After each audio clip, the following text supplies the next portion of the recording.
করার জন্য আহ্বান জানাচ্ছি।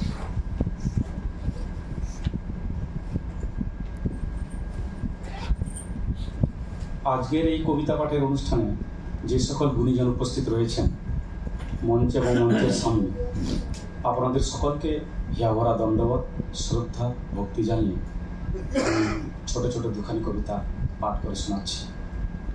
আমার প্রথম কবিতা উৎসর্গ। যে নদীর তীরে তোমার রাজকীয় বসতি, যার পলি দিয়ে গড়েছ তোমার সভ্যতার প্রতিটি কোষ, সেই নদী থেকে এক কাজলা জল তুলে নিয়েছি আমিও আমার উত্তর পুরুষকে দিয়ে যাব বলে। আমার পূর্বপুরুষের রেখে যাওয়া যে ঊষর জমিতে এখন আমার বাস, সেখানে রক্তবীজের চাষ হতো বহুদিন আগে।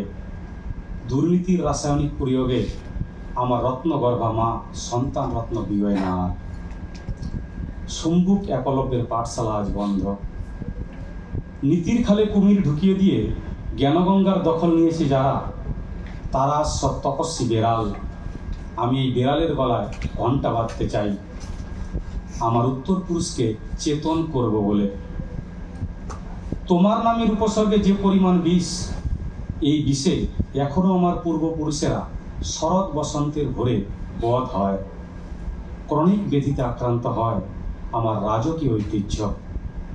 আমি আদিপুরুষকে ঔপসর্গিক ব্যাধিমুক্ত করতে চাই আমার পরম্পরার শ্রেষ্ঠত্ব তুলে ধরব বলে।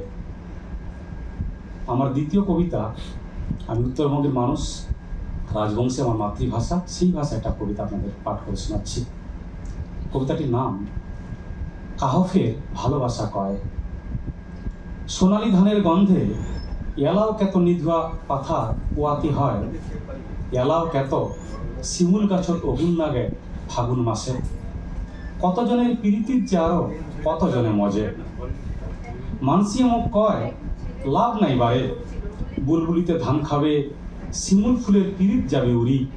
শীত বর্ষা আসিলেই পচিশুকি শেষ। মুই খালি ভাবং গটে পিরিতি কি চতুর্দশীতে শেষ হয়। যে নদীত মুই গাও ধুইছু 12 মাস, যে ভাষাত মোর কবিতা লেখির লোভ হয়।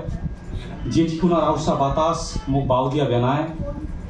মুই কি আমার কাহ নাহে বা অমা কাহ মোর।